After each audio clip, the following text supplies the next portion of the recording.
ഈശോ മിശിഹായ്ക്ക് സ്തുതിയായിരിക്കട്ടെ. ദാവീദിനോട് എന്നതുപോലെ നിന്നോട് ഞാൻ സ്ഥിരമായ സ്നേഹം കാട്ടും. യേശയ്യാ പ്രവചനം 54 അധ്യായത്തിൻ്റെ 3-ാമത്തെ തിരുവചനത്തിൻ്റെ ഒരു ഭാഗമാണത്. ദൈവത്തിൻ്റെ സ്നേഹത്തിൻ്റെ ഒരു പ്രത്യേകത എന്ന് പറയുന്നത് അത് ഒരു നിശ്ചിത സമയത്തിനുള്ളിൽ തീരുന്നതല്ല, സ്ഥിരമാണ്. സ്ഥിരമായ സ്നേഹം, മാറ്റമില്ലാത്ത സ്നേഹം. നമുക്ക് മനുഷ്യരുടെയൊക്കെ സ്നേഹം എന്നൊക്കെ പറഞ്ഞു കഴിഞ്ഞാൽ ചില സമയങ്ങളിൽ സ്നേഹം മാറിപ്പോകും. എനിക്ക് പലപ്പോഴും തോന്നിയിട്ടുള്ളത് നമുക്കൊക്കെ സ്നേഹത്തെക്കാൾ കൂടുതൽ ഇഷ്ടങ്ങളാണ്. എനിക്കെൻ്റെ ഭാര്യ ഇഷ്ടമാണ്, മക്കളെ ഇഷ്ടമാണ്,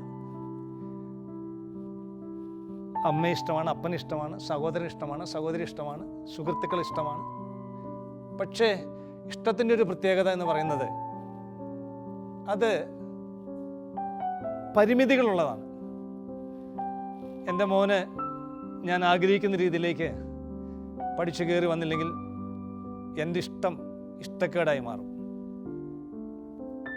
സ്നേഹം അങ്ങനെയല്ല. സ്നേഹത്തിനൊരു സ്ഥിരതയുണ്ട്.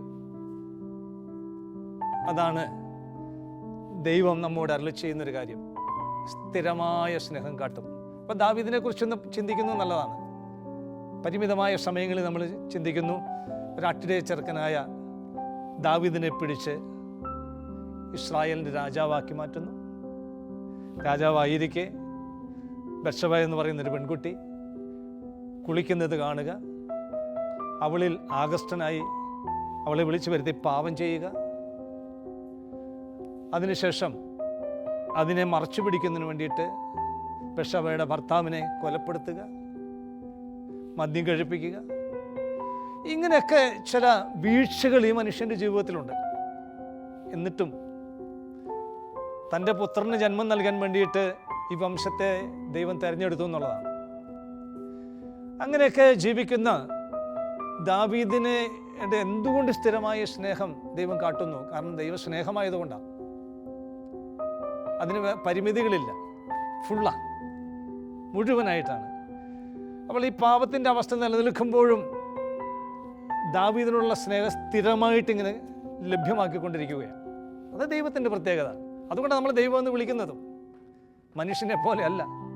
ദൈവം എന്ന് പറയുന്നത് മനുഷ്യൻ്റെ സൃഷ്ടാവാണ്. അതുകൊണ്ട് ശരിക്കും ദൈവത്തിൻ്റെ സ്നേഹം അനുഭവിക്കാൻ പറ്റുന്നത് ഒരു വ്യക്തിക്ക് തൻ്റെ പുത്രനായ യേശു ക്രിസ്തുവിലൂടെയാണ്. ഗലാത്യ ലേഖനത്തിൻ്റെ 4:19 വളരെ മനോഹരമായിട്ട് പൗലോസ് അപ്പോസ്തലൻ നെഞ്ചു കയറിയിട്ടൊരു വചനം എഴുതി വച്ചിരിക്കുകയാണ്. കുഞ്ഞുമക്കളെ, നിങ്ങളിൽ ക്രിസ്തു രൂപപ്പെടുവോളം ഞാൻ വീണ്ടും ആത്മാവിൽ ഈറ്റുന്നവ അനുഭവിക്കുന്നു. ഒരു തരം പ്രസവ വേദന ശ്ലീഹായ്ക്ക് അനുഭവപ്പെടുകയാണ്. നീണ്ട വർഷങ്ങൾ ഗലാത്യയിലെ സുവിശേഷം പ്രസംഗിച്ചിട്ടും അവരിൽ ക്രിസ്തു രൂപപ്പെട്ടിട്ടില്ല, ദൈവത്തിൻ്റെ സ്നേഹം രൂപപ്പെട്ടിട്ടില്ല. നമ്മൾ ക്രിസ്തു രൂപപ്പെടുമ്പോഴാണ് യഥാർത്ഥമായ സ്നേഹം ഒരു വ്യക്തിയിൽ ഉണ്ടാവുക. അപ്പോൾ ഇഷ്ടങ്ങളിൽ നിന്ന് സ്നേഹത്തിലേക്ക് വളരേണ്ടതാണ് നമ്മുടെയൊക്കെ ജീവിതം. ഇഷ്ടം പലപ്പോഴും സ്വാർത്ഥമാണ്, സ്നേഹം നിസ്വാർത്ഥമാണ്. ഇതാണ് തമ്മിലുള്ള വ്യത്യാസം. ഇഷ്ടം എപ്പോഴും നമുക്ക് കിട്ടിക്കൊണ്ടിരിക്കണം എന്നതാണ് ഇഷ്ടത്തിൻ്റെ പ്രത്യേകത. എല്ലാം എൻ്റെ ഭാര്യ എന്നെ സ്നേഹിക്കണം, എൻ്റെ ഭാര്യ എനിക്ക് വേണ്ടതെല്ലാം ചെയ്തു തരണം, എൻ്റെ മക്കളിങ്ങനെ ആയിരിക്കണം. ഇങ്ങനെ ഇഷ്ടത്തിൽ എപ്പോഴും ഒരു സ്വാർത്ഥതയുണ്ട്. സ്നേഹം നിസ്വാർത്ഥമാണ്. ഇഷ്ടം കൊടുക്കുമ്പോൾ തീർന്നു പോകും, സ്നേഹം കൊടുക്കുന്തോറും വർദ്ധിച്ചുകൊണ്ടിരിക്കും. ഇതാണ് ഇഷ്ടവും സ്നേഹവും തമ്മിലുള്ള മാറ്റം. അപ്പോൾ ദൈവത്തിൻ്റെ സ്നേഹം സ്ഥിരമാണെന്ന് ഞാൻ പറഞ്ഞു. ഈ സ്ഥിരമായ സ്നേഹം ദാവീദിൽ വീഴ്ച പറ്റിയിട്ടും ഇത് നിരുപാധികം ദാവീദിലേക്ക് ഒഴുകിക്കൊണ്ടിരിക്കുകയാണ്. മാറ്റമില്ലാത്ത സ്നേഹം, അചഞ്ചലമായ സ്നേഹം എന്നൊക്കെ നമ്മളോട് സുവിശേഷം പറയുന്നുണ്ട്. അത് സത്യമാണ്, സത്യമായിട്ടുള്ളൊരു കാര്യമാണ്. അത് തിരിച്ചറിയാൻ പറ്റുക, അത് അനുഭവിക്കാൻ പറ്റുക എന്നൊക്കെ പറയുന്നതാണ് ജീവിതത്തിലെ ഏറ്റവും വലിയ നേട്ടങ്ങളൊന്ന്. ഞാൻ ഓർക്കുന്നത്, ഒരു ദുഃഖവെള്ളിയാഴ്ച ഞങ്ങളുടെ ഒരു മുൻ വികാരിയച്ഛൻ, അച്ഛന് ഈ ലോകവാസം തീർന്ന് ദൈവത്തിരുസന്നിധിയിലേക്ക് പോയിട്ടുണ്ട്. അച്ഛനൊരിക്കലും ഒരു ദുഃഖവെള്ളിയാഴ്ച ഞങ്ങളുടെ ഇടവക പള്ളിയിൽ പ്രസംഗത്തിനിടയിൽ ഒരു സംഭവം പറഞ്ഞു. അച്ഛന് ഹോസ്റ്റലിലാണ് പഠിച്ചത്. പാലാക്കാരനാണ് അച്ഛൻ. അവിടെ ഹോസ്റ്റലിൽ പഠിച്ചു. ഹോസ്റ്റലിൽ നിൽക്കുന്ന സമയത്ത്, ഹോസ്റ്റലിൽ നിന്നുകൊണ്ടാണ് പഠിച്ചത്, അവിടെ നിൽക്കുന്ന സമയത്ത് ഒരു കൊച്ചു പയ്യൻ, കൂട്ടുകാരൻ, പക്ഷെ അവൻ ആരോടും കൂട്ടുകൂടാതെ എപ്പോഴും ഒറ്റയ്ക്ക് പോയി ഏകാന്തതയിലിരിക്കും. ഒരു പരിപാടിയില്ല. അവന് ഓരോ പീരീഡ് കഴിയുമ്പോഴും അവൻ്റെ ബാഗിൻ്റെ അകത്ത് അവൻ്റെ കയ്യിലൊരു ഡയറി ഉണ്ട്. ആ ഡയറി ഇപ്പോൾ എന്തൊക്കെയോ എഴുതി വെക്കും. അപ്പോൾ ഇവർക്കൊരു സംശയമായി, എല്ലാ കൂട്ടുകാരും ഇങ്ങനെ കൂട്ടുകൂടി കളിച്ച് നടക്കുമ്പോൾ ഇവൻ മാത്രം ഒറ്റപ്പെട്ട ഏകാന്തതയിൽ ഇങ്ങനെ കഴിയുന്നതിൻ്റെ കാരണം. അങ്ങനെ അച്ഛനും കൂട്ടുകാരെല്ലാം കൂടെ പോയിട്ട് ഇവൻ്റെ ഡയറി പരിശോധിച്ചു. ഇവനില്ലാത്തൊരു സമയം നോക്കി ഇവൻ ഡയറി പരിശോധിച്ച് നോക്കിയപ്പോൾ ഡയറിയിൽ എഴുതി വെച്ചിരിക്കുന്നത്, അമ്മേ, ഇന്ന് കാലത്തെ കടലക്കറിക്ക് ഭയങ്കര എരിവായിരുന്നു, അതുകൊണ്ട് ഞാൻ കുറച്ച് പുട്ടേ കഴിച്ചുള്ളൂ, കറിക്ക് എരിവ് കൂടി കൊണ്ട് പുട്ട് കഴിച്ചില്ല. പിന്നെ അവൻ എഴുതി വെക്കുന്നത് വേറൊരു രീതിയിൽ, വേറൊരു ഭാഗത്ത് എഴുതി വെച്ചിരിക്കുന്നു, ഇന്നത്തെ മാത്തമാറ്റിക്സിൻ്റെ ക്ലാസ് ഭയങ്കര ബോറായിരുന്നു, ഭയങ്കര മടുപ്പായിരുന്നു, ഞാൻ ഉറങ്ങിപ്പോയി അമ്മേ. അപ്പോൾ ഇവർ കൂട്ടുകാർ തീരുമാനിച്ചു, ഇവന് ഒരു കുഴപ്പമുണ്ട്, ഈ കൊച്ചിന്, ഈ പയ്യന്. അവർ ഈ ഡയറി എടുത്ത് ഹോസ്റ്റൽ വികാരിച്ചൻ്റെ അടുത്ത് ചെന്നു. അച്ഛൻ പറഞ്ഞു, അച്ഛാ, നമ്മുടെ ഈ കൂട്ടുകാരന്, അവൻ്റെ പേര് പറഞ്ഞിട്ട് ഈ കൂട്ടുകാരന് മാനസിക പ്രശ്നം ഉണ്ടെന്ന് തോന്നുന്നു, ഇവൻ ഇങ്ങനെയൊക്കെ ഡയറിയിൽ എഴുതി വെച്ചിരിക്കുന്നത്. അപ്പോൾ ഹോസ്റ്റൽ അച്ഛൻ, വാർഡനച്ഛൻ ചോദിച്ചു, അവനെക്കുറിച്ച് നിങ്ങൾക്ക് എന്തറിയാം? അവർ പറഞ്ഞൊന്നും അറിയത്തില്ല കൂടുതലായിട്ട്. അപ്പോൾ അച്ഛൻ അവൻ്റെ കഥ പറഞ്ഞു കൊടുക്കുകയാണ്. അവൻ്റെ അപ്പൻ ചെറുപ്പത്തിൽ മരിച്ചു പോയതാ. അമ്മ വളരെ കഷ്ടപ്പെട്ട് ഒരുപാട് ബുദ്ധിമുട്ടിയിട്ടൊക്കെയാണ് അവനെ വളർത്തിയെടുത്തത്. അങ്ങനെ ഇരിക്കെ ഇവരുടെ ഓടിട്ടൊരു വീടിന് മുൻവശത്തൊരു കിണറുണ്ട്. കിണറിൽ നല്ല വെള്ളമുള്ളൊരു കിണറാണ്. അമ്മ ഒരിക്കലും ഇങ്ങനെ മുറ്റത്ത് പാത്രം കഴുകിക്കൊണ്ടിരിക്കുക. ഇവന് ഒരു പന്തുമായിട്ട് മുറ്റത്ത് കളിച്ചുകൊണ്ടിരിക്കുന്നു. കുറച്ച് കഴിഞ്ഞപ്പോൾ പെട്ടെന്നൊരു ഒച്ച കേട്ടു. ഈ പന്ത് വെള്ളത്തിൽ പോയി ഇവൻ കൊച്ചു പുറകെ ഓടിയതാണ്. കൊച്ച് ഈ കിണറിലെ വെള്ളത്തിൽ പോയി. കൊച്ചിങ്ങനെ മരണപ്രാളം കാണിക്കുമ്പം അമ്മ ഓടിച്ചെന്ന് ഈ കിണറിലേക്ക് എടുത്ത് ചാടി. ആ ആഴ്ചയിൽ കിണർ വൃത്തിയാക്കിയിരുന്നു. കിണറിൽ ചില കുറ്റികളൊക്കെ വളർന്ന് നിൽപ്പുണ്ടായിരുന്നു. കിണർ വൃത്തിയാക്കിയവർ അതിൻ്റെ കുറ്റിയൊക്കെ മുറിച്ചു കഴിഞ്ഞിട്ട് ഈ അമ്മ ചാടുന്ന സമയത്ത് ചെന്ന് വീണത് മുറിച്ച് നിർത്തിയിരുന്ന നല്ല മൊനയുള്ള ഒരു കുറ്റിയിൽ വയറിൻ്റെ ഒരു സൈഡിൽ കൂടെ ഈ കുറ്റി മറുവശത്തേക്ക് തുളഞ്ഞു കയറിപ്പോയി. അപ്പോൾ ഈ കുറ്റിയിൽ തൂങ്ങിക്കിടന്നുകൊണ്ട് പൊങ്ങി വരുന്ന കൊച്ചിനെ അമ്മ ചാടി ഒരു കയ്യിൽ പിടിച്ചിങ്ങനെ തൂങ്ങിക്കിടക്കുകയാണ്. അമ്മയുടെ നിലവിളി കേട്ടിട്ട് നാട്ടുകാരിൽ ഓടി വന്നു. അവരെല്ലാം കൂടി ഈ കുറ്റിയിൽ നിന്ന് അമ്മയെ ഊരി കൊച്ചിനെ രക്ഷപ്പെടുത്തി അമ്മയെ ഊരി ഹോസ്പിറ്റലിലേക്ക് കൊണ്ടുപോകുന്ന വഴി, ആശുപത്രിയിലേക്ക് കൊണ്ടുപോകുന്ന വഴി അമ്മ മരിച്ചുപോയി. അവൻ്റെ പേര് ഗോഡ്സൺ എന്നാണ്. ഗോഡ്സൺ ഒരു കാര്യം അറിയാം, താൻ ഇന്ന് ജീവിച്ചിരിക്കാൻ കാരണം അന്തം വെള്ളത്തിൽ വെച്ചിട്ട് അമ്മ ഈ കുറ്റിയിൽ തൂങ്ങിക്കിടന്നുകൊണ്ട് എന്നെ പൊക്കിപ്പിടിച്ച് എൻ്റെ ജീവൻ രക്ഷിച്ചത് കൊണ്ടാണ്. അതുകൊണ്ട് അവൻ്റെ ജീവിതത്തിലെ എല്ലാ കാര്യങ്ങളും അമ്മയ്ക്ക് എഴുതുക അവൻ്റെ ഡയറിയിലൂടെ. ഡീപ്പ് റിലേഷൻഷിപ്പ്, ആഴപ്പെട്ട സ്നേഹബന്ധം അവനിങ്ങനെ എഴുതി ചേർത്ത് വയ്ക്കുകയാണ്. അച്ഛനിത് പറഞ്ഞപ്പോൾ ദേവാലയത്തിന് മുമ്പിലിരുന്ന് എൻ്റെ കണ്ണൊക്കെ നിറഞ്ഞ് ഇങ്ങനെ ഒഴുകുന്ന അനുഭവം. പ്രിയപ്പെട്ടവരെ, ദൈവത്തിൻ്റെ പിതാവായ ദൈവത്തിൻ്റെ അനന്തമായ സ്നേഹം നമ്മുടെ മുമ്പിൽ ആവിഷ്കരിക്കപ്പെട്ടിരിക്കുന്നത്, അതിൻ്റെ പൂർണ്ണതയിൽ ആവിഷ്കരിക്കപ്പെട്ടിരിക്കുന്നത് യേശുക്രിസ്തുവിലാണ്. മനുഷ്യകുലത്തിന് വേണ്ടി, നമുക്കെല്ലാവർക്കും വേണ്ടി മരിച്ച് മരണത്തിൻ്റെ മേൽ വിജയം വരിച്ച ഒരു ദൈവം യേശുക്രിസ്തു. ഇത് അഗാധമായ ഒരു സ്നേഹമാണ്. അതുകൊണ്ട് ദാവീദിനോട് സ്ഥിരമായ സ്നേഹം കാണിച്ചു ദൈവം. അതിനൊരു കാരണമുണ്ട്. ദാവീദിൽ കുറവുകളും വീഴ്ചകളും ഉണ്ടായിരുന്നെങ്കിൽ നമ്മളെപ്പോലെ തന്നെ, അങ്ങനെ ഞാൻ പറയുക, നമ്മളെപ്പോലെ തന്നെ ദാവീദിൽ വീഴ്ചകളും കുറവുകളും ഉണ്ടായിരുന്നപ്പോഴും ജസ്സയുടെ പുത്രനായ ദാവീദിൽ ഞാൻ എൻ്റെ ഹൃദയത്തിനിണങ്ങിയ ഒരു മനുഷ്യനെ കണ്ടെത്തിയിരിക്കുന്ന ദൈവം പറയുകയാണ്. അപ്പോസ്തല പ്രവർത്തനങ്ങൾ 13-ാം അധ്യായത്തിൻ്റെ 22-ാമത്തെ തിരുവചനമാണ്. ജസ്സയുടെ പുത്രനായ ദാവീദിൽ എൻ്റെ ഹൃദയത്തിനിണങ്ങിയ ഒരു മനുഷ്യനെ ഞാൻ കണ്ടുമുട്ടിയിരിക്കുന്നുവെന്ന്. പ്രിയപ്പെട്ടവരെ, നമ്മളുടെയൊക്കെ ജീവിതത്തിൽ ശരിക്കും ഈ ഒരു അനുഭവം ഉണ്ടാവണം.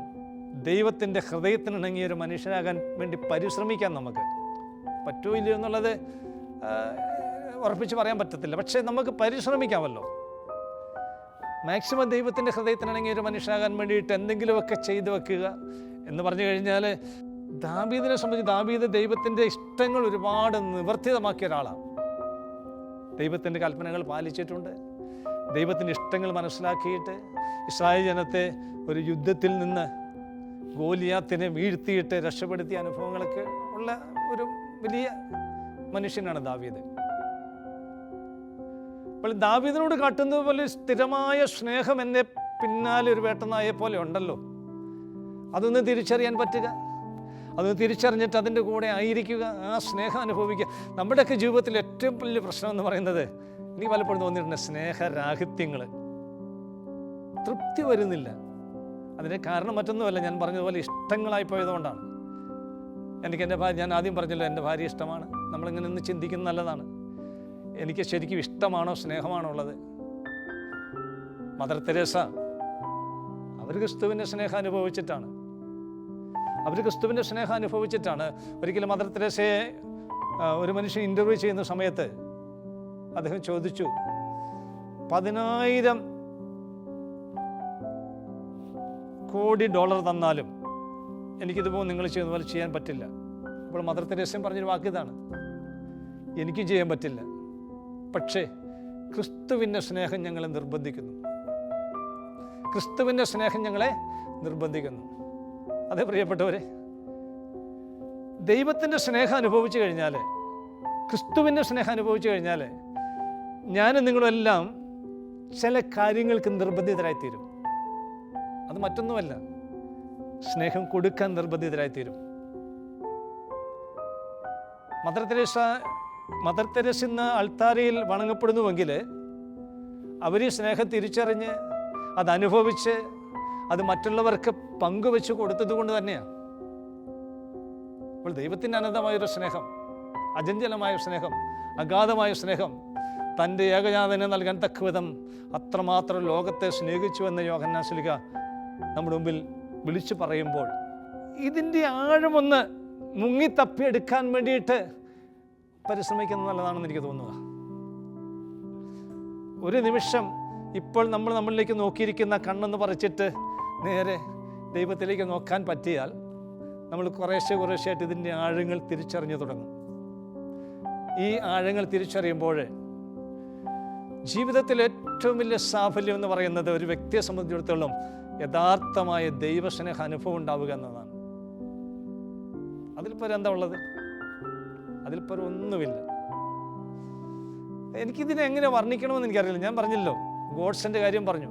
ഞങ്ങളുടെ വികാരിച്ചും പറഞ്ഞപ്പോൾ ഒരു ദുഃഖ വെള്ളിയാഴ്ച ദിവസം കുരിശെ കിടക്കുന്ന യേശുവിനെ ചൂണ്ടിക്കാണിച്ചിട്ട് ഗോഡ്സൻ്റെ കാര്യം പറഞ്ഞു കഴിഞ്ഞപ്പോൾ ആ പള്ളിയിലുള്ളവരെല്ലാം ടൗലെടുത്തിട്ട് കണ്ണു തുടയ്ക്കുന്നത് കാണാനിടയായി. ഈ ഇരുന്ന് പ്രസംഗം കേൾക്കുന്ന എനിക്കും എൻ്റെ കണ്ണിനെ നിയന്ത്രിക്കാൻ പറ്റാതെ വെള്ളം അങ്ങനെ ഒഴുകി ഇറങ്ങുകയാണ്. അതെ, ദൈവത്തിൻ്റെ സ്നേഹം അനുഭവിച്ചു കഴിഞ്ഞാൽ ഒരുതരം കണ്ണീരിങ്ങനെ ഒഴുകിക്കൊണ്ടിരിക്കും.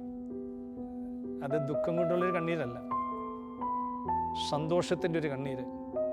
ഞാൻ വർഷങ്ങൾക്ക് മുമ്പ് വീടിൻ്റെ 2ാം നിലയിൽ നിന്ന് ഒന്ന് വീണ ഒരു അനുഭവം. ബോധമില്ലാതെ ICUവിൽ കിടക്കുന്ന സമയത്ത് ഒരുപാട് പ്രാർത്ഥന കിട്ടി. ഒത്തിരി പേര് എനിക്ക് വേണ്ടി പ്രാർത്ഥിച്ചു. ശാലോം മഹാകുടുംബം മുഴുവനും ഒരുപാട് പ്രാർത്ഥിച്ചതാണ്. പക്ഷേ എനിക്ക് തിരിച്ചറിയാൻ പറ്റും, എനിക്ക് ഓർമ്മ വരുന്നത് യേശുവിനെ, ദിവ്യകാരുണ്യനാഥനെ ഒരു ദിവസം ഒരച്ഛൻ വന്ന് എൻ്റെ നാവിൽ വെച്ച് തന്ന് ആ ദിവ്യകാരുണ്യം എൻ്റെ നാവിൽ വരുന്ന നിമിഷം തന്നെ ഞാൻ അറിയാതെ എൻ്റെ കണ്ണ് നിറഞ്ഞൊഴുകാൻ തുടങ്ങി. അപ്പോൾ അച്ഛൻ എന്നോട് ചോദിച്ചു, എൻ്റെ കവിളത്തെ തട്ടിയിട്ട്, പ്രകാശ് എന്തിനെ കരയുന്നേ? ഞാൻ പറഞ്ഞു, അച്ഛാ എനിക്കറിയത്തില്ല, 5-8 ദിവസമായിട്ട് ഈ ദിവ്യകാരുണ്യ ഈശോ എൻ്റെ ഹൃദയത്തിലേക്ക് കടന്നു വരുമ്പോൾ ഞാൻ അറിയാതെ സ്നേഹത്തിൻ്റെ ഒരാനന്ദത്തിൻ്റെ കണ്ണീരിങ്ങനെ ഒഴുകിയിറങ്ങുകയാണ്. ദൈവസ്നേഹത്തിൻ്റെ പ്രത്യേകത അതാണെന്ന് എനിക്ക് തോന്നിയിട്ടുണ്ട്. പലപ്പോഴും നമ്മളൊക്കെ പ്രതീക്ഷിക്കാതിരിക്കുന്ന ഒരു സമയത്ത്, അയോഗ്യനായിട്ടിരിക്കുമ്പോൾ അല്ലെ അയോഗ്യമായിട്ടിരിക്കുന്ന ഒരു സമയത്ത് വാരിപ്പുണരുന്ന ഒരു സ്നേഹമെന്നൊക്കെ പറയുന്നത്, എൻ്റെ പ്രിയപ്പെട്ടവരെ, നമുക്കത് പറയാൻ വാക്കുകൾ പോരാ, അതിൻ്റെ ഉപരിയാണ് അതൊക്കെ. ഇത് പറഞ്ഞ് ഒരാൾക്ക് കൊടുക്കാൻ പറ്റുന്നൊരു കാര്യമല്ല, ഇത് അറിഞ്ഞനുഭവിക്കേണ്ട ഒരു കാര്യമാണ്. ദൈവം എന്നെ എത്ര ആഴത്തിൽ സ്നേഹിക്കുന്നു, എന്തുമാത്രമാണ്, എന്ത് യോഗ്യതയുണ്ട് എനിക്ക്. ഞാനൊരു പാവിയായിരിക്കുക, അല്ലെങ്കിൽ പാവാസ്തി കടന്നു പോയിരിക്കുക, അതെല്ലാം മറന്നുകൊണ്ട് ദൈവം എന്നെ ഇങ്ങനെ വാരിപ്പുണരുന്ന ഒരു തമ്പുരാൻ, വാരിപ്പുണരുന്ന ഒരു തമ്പുരാൻ നമുക്കുണ്ട്, ഒരു ദൈവം. ഞാൻ ഇന്ന് ഈ സമയത്ത് നിങ്ങളെ ഹൃദയപൂർവ്വം ക്ഷണിക്കുകയാണ് ഈ സ്നേഹം ഒന്ന് അനുഭവിക്കാൻ. ഒരു എന്താ പറയുക, ഈ സ്നേഹം ഒന്ന് അനുഭവിക്കാൻ വേണ്ടിയിട്ട് ഒരു സന്നദ്ധത അല്ലെങ്കിൽ ഒരു തീരുമാനം. ഇത് അസാധ്യമായൊരു കാര്യമല്ല കേട്ടോ. നമ്മൾ വിചാരിക്കുന്നത് പോലെ ദൈവത്തിൻ്റെ സ്നേഹം അനുഭവിക്കുക എന്ന് പറഞ്ഞു കഴിഞ്ഞാൽ ഇത് ഭയങ്കര ബുദ്ധിമുട്ടുള്ള കാര്യം ഇല്ല, നത്തിങ്. അങ്ങനെ വിചാരിക്കുന്ന ഒന്നുമില്ല. വളരെ സിമ്പിൾ. ഒന്ന് കടന്നു ചെന്നാൽ മതി. ഒന്ന് കടന്നു ചെന്ന് കഴിഞ്ഞാൽ വാരിപ്പുണരുന്ന ഒരനുഭവമുണ്ട്. എനിക്കുറപ്പാണ്. ഒന്ന് കടന്നു ചെന്ന് കഴിഞ്ഞാൽ വാരിപ്പുണരുന്ന ഒരു തലമുണ്ട് ദൈവത്തിന്, ഉള്ളങ്കയിൽ കാത്തു സൂക്ഷിക്കുന്ന ഒരു തലം.